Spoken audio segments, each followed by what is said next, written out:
Ang matuod nga Dios migamit og mga tawo aron isulat ang iyang hunahuna diha sa usa ka sagradong basahon, ang Biblia. Naundan kini hinungdanong impormasyon nga gusto sa Dios nga imong mahibaluan. Ang Dios nahibalo kung unsay labing maayo kanato ug siya ang tuburan sa tanang kaalam. Kung mamati ka kaniya, ikaw mahimong maalamon. Gusto sa Dios nga ang tanan makabasa sa Biblia. Kini mabatunan na sa daghang pinulungan. Kung buot kang mamati sa Dios, angay nimong basahon og sabton ang Biblia. Ang mga saksi ni Jehova makatabang kanimo nga masabtan ang Biblia.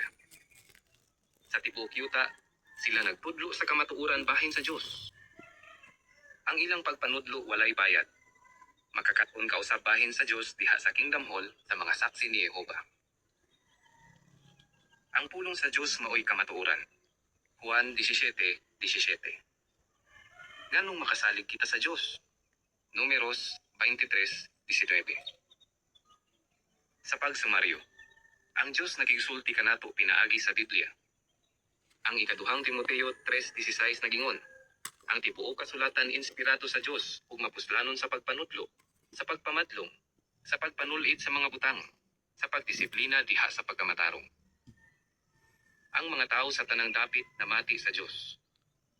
Ang Mateo 28:19 nagingon, busa panglakaw kamo ug paghimog mga tinunan sa katawhan sa tanang kanasuran, nga magabautismo kanila sa ngalan sa Amahan, ug sa Anak, ug sa Balaang Espiritu. Bahin 2. Kinsa ang matuod nga Dios? Usa lamang ang matuod nga Dios, ug ang iyang ngalan maoy Jehova. Siya maoy Espiritu. Dili nato siya makita. Siya nahigugma kanato o gusto niya nga ato siyang higugmaon. Gusto usab niya nga atong higugmaon ang uban. Siya ang labing gamhanan, ang maglalalang sa tanang butang. Ang unang gilalang sa Dios maoy usa ka gamhanan nga espiritong persona nga sa ulahi na ilhang si Hesukristo. Gilalang usab ni Jehova ang mga anghel. Gilalang ni Jehova nga Dios ang mga bituon, ang yuta, ug ang tanang butang diha niini. Iyang giumol si Adan ang unang tao gikan sa abog sa yuta. Nganong angay natong pasitunggan si Jehova? Isaias 42:5. Unsa ang pipila sa mga hiya sa Dios? Exodo 34:6. Sa pagsumaryo, kilalang ni Jehova ang tanang butang sa langit ug sa yuta. Ang pinadayag 4:11 nagingon, tapos ikaw Jehova nga among Dios, nga mudawat sa himaya ug sa dungog ug sa gahom, tungod kay imong gilalang ang tanang butang, ug tungod sa imong kabubuton sila milungtad ug nalalang. Bahin 3. Unsay kinabuhi kaniadto sa paraiso? Gilalang ni Jehova ang unang babayi si Eva ug gihatag siya kang Adan aron mahimong iyang asawa. Sila gilalang ni Jehova nga dunay hingpit o walay depekto nga hunahuna ug lawas. Ang ilang paraisong puy-anan mao ang tanaman sa Eden, usa ka nindot kaayong dapit nga may mga suba, mga kahoyng mamunga ug mga hayop. Si Jehova nagigsulti kanila. Siya nagtudlo kanila. Kung sila namati kaniya, sila mabuhi unta sa walay katapusan sa paraiso sa yuta. Ipakita ni Jehova kang Adan ug Eva ang usa ka kahoy nga namunga diha sa tanaman, ug iya silang gisultihan nga kung sila mukaon gikan niana, sila mamatay. Usa sa mga anghel ang mirebelde sa Dios. Ining daotang anghel mao si Satanas nga yawa. Dili gusto ni Satanas nga si Adan ug Eva musunod kang Jehova. Busa siya migamit og halas sa pagsulti kang Eva nga kung siya mukaon sa bunga sa maong kahoy, siya dili mamatay kung dili maisama siya sa Dios. Siyempre, pakat at Dios. Sa pagsumaryo, gihatagan ni Jehova si Adan ug Eva og daghang maayong butang. Ang Henesis 1:28 nagingon, dugang pa, ang Dios nagpanalangin kanila ug ang Dios miingon kanila, magmabungahon ug magdaghan kamo ug pun-a ang yuta ug gamhi kini, ug pagabuti ang mga isda sa dagat ug ang nagalupad nga mga linalang sa kalangitan ug ang matag buhing linalang nga nagalihok diha sa yuta. Ang Dios nagdili sa pagkaon sa bunga sa usa sa mga kahoy. Ang Henesis 2:16 ug 17 nagingon, ug si Jehova nga Dios nagsugo usab niini sa tawo. Gikan sa tanang kahoy sa tanaman, makakaon ka hangtod sa pagkatagbaw. Apan kun bahin sa kahoy sa kahibalo sa maayo o sa dautan, dili kagayod mukaon gikan niini. Kaysa adlaw nga mukaon ka gikan niini, mamatay kagayod. Bahin 4. Sila namati kang Satanas. Unsay resulta? Si Eva namati sa halas ug mikaon sa bunga. Dayon iyang gihatagan si Adan ug siya mikaon usab. Sayop ang ilang gihimo. Kadto maoy sala. Ipapahawa sila sa Dios sa ilang paraisong Pinoyanan. Lisod ang ilang kinabuhi ug sa ilang mga anak. Sila natigulang ug namatay. Sila wala moadto sa kalibutan sa mga espiritu. Sila wala na maglungtad. Kita mamatay kay kita gikan kang Adan ug Eva. Ang patay dili makakita, makadungog, o makabuhat sa bisan unsa. Dili buot ni Jehova nga mamatay ang tao. Sa dili matugay, iyang banhawon ang mga patay. Kung sila mamati kaniya, sila mabuhi sa walay katapusan. Nganong kita mamatay? Roma 5:12. Ang kamatayon mawala na. Unang Korinto 15:26. Sa pagsumaryo, si Adan ug Eva misupak sa Dios. Usa sila namatay. Ang Henesis 3:6 ug 23 nagingon.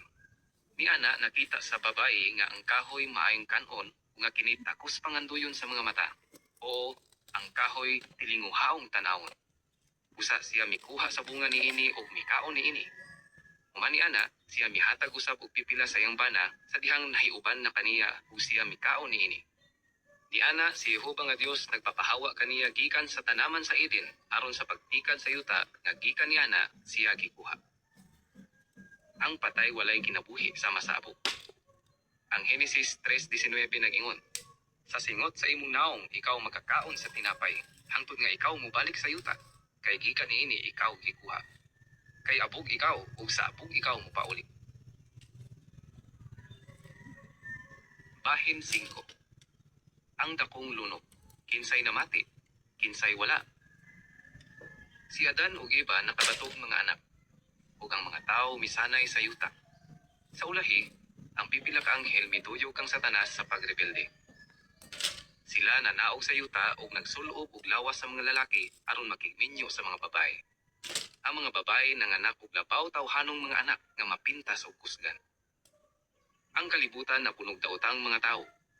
Ang Biblia nagingon, ang pagkadautan sa tao dagaya diha sa yuta ug ang matagkiling sa mga hunahuna sa iyang kasing-kasing dautan lamang sa tanang panahon. Si Noe mo'y maayong tao. Isultihan ni Jehova si Noe nga iyang laglagon ang daotang mga tao pinaagig dakong lunok.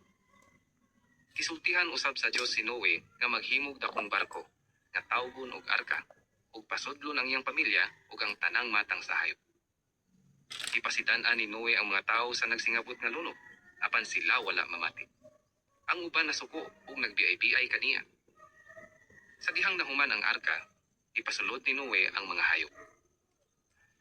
Sa pagsumaryo, dautan ang kadaghanang tao sa panahon ni Noe. Ang Henesis 6:5 nagingon, niana nakita ni Jehova nga ang pagkadautan sa tao dagaya diha sa yuta ug ang matagkiling sa mga hunahuna sa iyang kasing-kasing dautan lamang sa tanang panahon.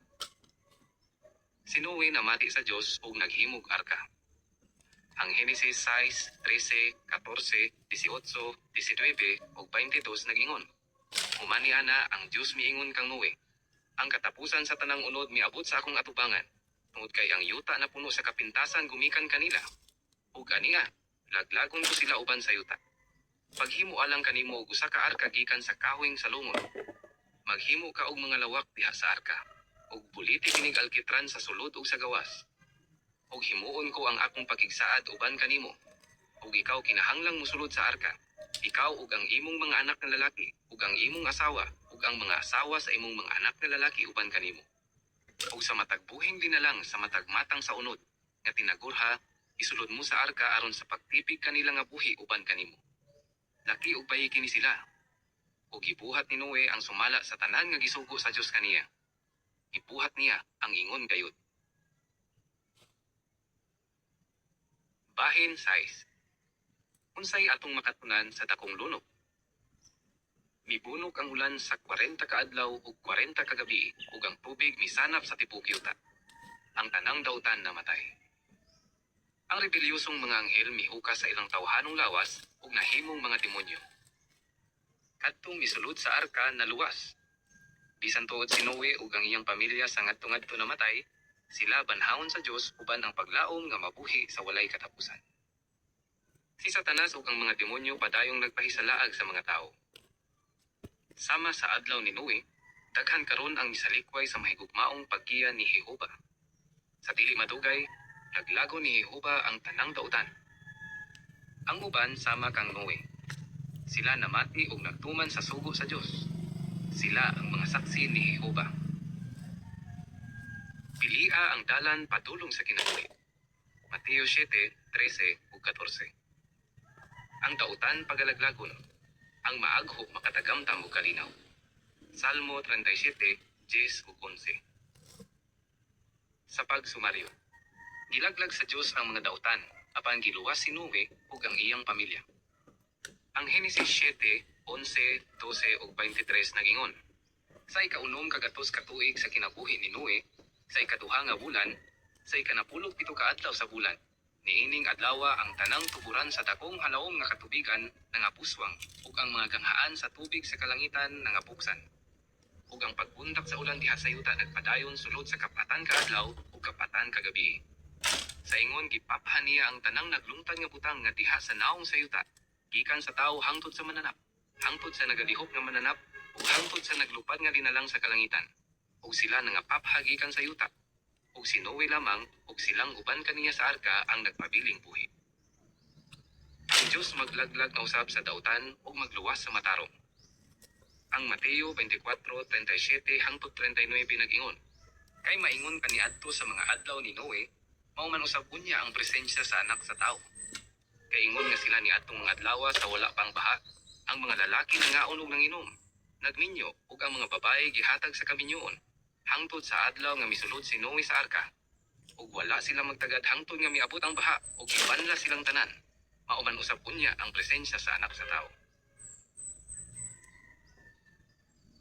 Bahin 7. Kinsa si Jesus. Aron mahimuot si Jehova, angay mamati kita sa lain pang hinungdanong persona. Tugay na kanhi sa wala pa lalanga si Adan, gilalang ni Jehova ang usa ka gamhanang espiritong persona sa langit. Sa ulahi, ipadala siya ni Jehova ug gianak sa Bethlehem pinaagi sa ulay nga si Maria. Ang bata inganlag Jesus. Ingong tao, si Jesus hingpit nga nagpabanaag sa mga hiyas sa Dios. Siya maluluton, mahigugmaon, ug sayon duolon. Siya maisugong nagtudlo sa kamatuoran bahin kang Jehova. Si Jesus nag-ayog mga masakiton ug nagbanhaw mga patay. Ang mga lider sa relihiyon nagdumot kang Jesus kay iyang giyagyag ang ilang bakak ng mga pagtulunan ug daotang mga buhat. Ang mga lider sa relihiyon naghulhog sa mga Romano sa pagbunog ug pagpatay kang Jesus. Nganong hinungdanon nga kita makaila kang Jesus? Juan 17:3.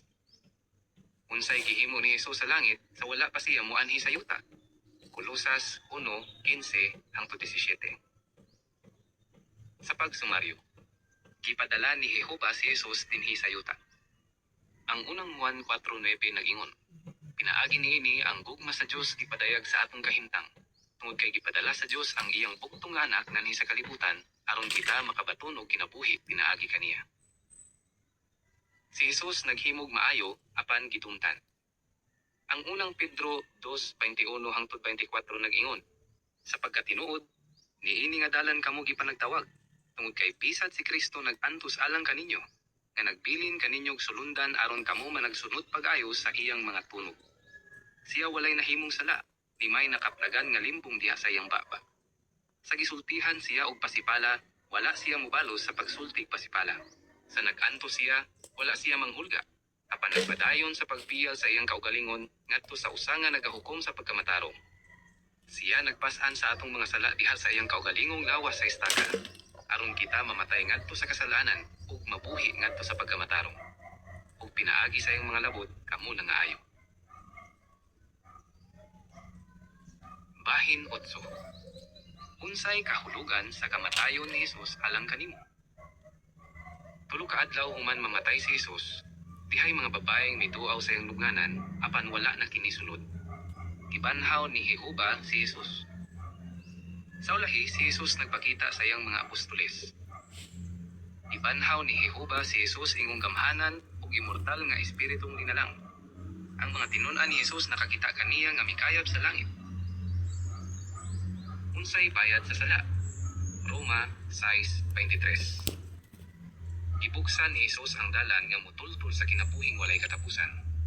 Roma 5:21. Gihatag ni Hesus ang iyang kinabuhi ingong lukat sa katawhan. Pinaagi niini, gihimong posible sa Dios nga kita mabuhi sa walay katapusan. Itudlo ni Jehova si Hesus ingong hari nga magpando sa yuta. Kauban niya ang 144,000 ka matinumanong tao nga gibanhaw gikan sa yuta ug makabatog kinabuhi sa langit. Si Hesus ug ang 144,000 maglangkob sa matarong nga langit ng kagamhanan, ang gingharian sa Dios. Ang gingharian sa Dios maghimo sa yuta nga paraiso. Ang gubat, krimen, kakabus, ug gutom mawala na. Magmalipayon na gayud ang mga tao. Unsang mga panalangin ang ipahinabo sa gingharian sa Dios? Salmo 72. Atong iampo nga moabot ang gingharian sa Dios. Mateo 6:10. Sa pagsumaryo, si Hesus namatay aron kita mabuhi. Ang Juan 3:16 nagingon, kay gihigugma pag-ayo sa Dios ang kalibutan nga gihatag niya ang iyang buktong anak, aron nga ang tanan nga magpasundayag ug pagtuo kaniya dili malaglag kun dili makabaton og kinabuhing walay katapusan. Ang Dios nagbanhaw kang Hesus ug naghimo kaniyang hari sa gingharian sa Dios. Ang Daniel 7:13 ug 14 nagingon, ako nagpadayon sa pagtan-aw sa mga pananawon sa gabii, ug ania karon, uban sa mga panganod sa kalangitan, dihay sama sa anak sa tawo nga nagsingabot, ug siya nakatuol sa karaan sa mga adlaw, ug ilang gidala siya sa hatuol sa atubangan mismo sa maong usa. Ug kaniya dihay gihatag nga pagmanto ug dignidad ug gingharian, aron ang tanang mga katawhan, nasudnong mga pundok ug mga pinulungan, mag-aalagad gayud kaniya. Ang iyang pagmanto may usa ka pagmanto nga muhangtod sa panahong walay tino nga dili mahanaw, ug ang iyang gingharian dili magun-ob. Bahin 9. Kanusa mahimong paraiso ang yuta? Gitagna sa Biblia ang daghang panghitabo karon. Kini nagingong ang mga tawo mahigugmaon sa salapi, masinupaton sa ginikanan, mabangis, ug mahigugmaon sa kalingawan. Tuna unyay dagkong linog, gubat, kanihit sa pagkaon, ug kaylap ng mga sakit. Nagakahitabo na kini karon. Si Hesus miingon usab nga ang maayong balita sa gingharian isangyaw sa tibuok yuta. Sa dili madugay, laglago na ni Jehova ang tanang dautan. Si Satanas ug ang mga demonyo pagasilutan. Ang mamati sa Dios maluwas ngadto sa matarong nga bag-ong kalibutan. Diin wala nay kahadlok ug ang mga tawo may pagsalig o gugma sa usag-usa. Unsay giingon ni Hesus nga mahitabo sa atong panahon? Mateo 24:3-14. Ang mga dautan pagkalaglagon. Ikaduhang Pedro 3:7. Sa pagsumaryo, ang dautang panghitabo karon maoy ilhanan nga ang gingharian sa Dios hapit nang mulihok. Ang Lucas 21:10 ug 11 nagingon, unya siya nagkanayon kanila. Ang nasod motindog batok sa nasod, ug ang gingharian batok sa gingharian. Ug aduna unyay dagkong mga linog, ug sa nagkalain-laing mga dapit mga kamatay, ug mga kanihit sa pagkaon. Ug aduna unyay makalilisang nga mga talan-awon ug dagkong mga ilhanan gikan sa langit. Ang ikaduhang Timoteo 3:1-5 nagingon, apan hibaloi kini nga sa katapusang mga adlaw moabot ang makuyaw nga mga panahong lisod sa gubangon. Kay ang mga tao unya magmahigugmaon sa ilang kaugalingon, magmahigugmaon sa salapi, mapagawalon, mapahitason, mapasipalahon, dili masinugtanon sa mga ginikanan, dili mapasalamaton, dili maunungon, walay kinaiyanhong pagbati, dili ikasabot, mga tigbutang-butang, walay pagpugong sa kaugalingon, mabangis, walay gugma sa pagkamaayo, mga mabutihion, gahig ulo, nang purot sa garbo, mga mahigugmaon sa kalipayan inay nga mga mahigugmaon sa Dios, nga nagbaton sa dagway sa Dios nung pagkamahinalaron, apan nagpanghimakak sa gahom niini. ug magpahilayo ka kanila. Ang gingharian magwagtang sa tanang pagkadautan. Ang ikaduhang Pedro 3:13 nagingon, apan adunay bag-ong mga langit ug usa ka bag-ong yuta nga atong ginapaabot sumala sa iyang saad, ug niini magpuyo ang pagkamatarong. Bahin 10. Unsay mga panalangin ni adtong mamati sa Dios? Handurawa ang mga panalangin nga imong matagamtam sa umaabot kung ikaw mamati kang Jehova. Ikaw makabatog hingpit nga panglawas. Wala na'y masakit o mabaldado. Wala na'y dautan, ug makasalig ka na sa tanan. Wala na unyay kasakit, kaguol, o paghilak. Wala na'y matigulang ug mamatay. Makauban nimo ang imong mga higala o pamilya. Makapalipay kayod ang kinabuhi sa paraiso. Wala na unyay kahadlok. Malipayon na gayud ang mga tao. Sa pagsumaryo, ang kadaghanang patay banhawon dinhi sa yuta. Ang buhat 24:15 nagingon, ug ako adunay paglaom diha sa Dios. Ang maong paglaom ginadawat usab niining mga tawhana. Na aduna unyay pagkabanhaw sa mga matarong ug sa mga dili matarong.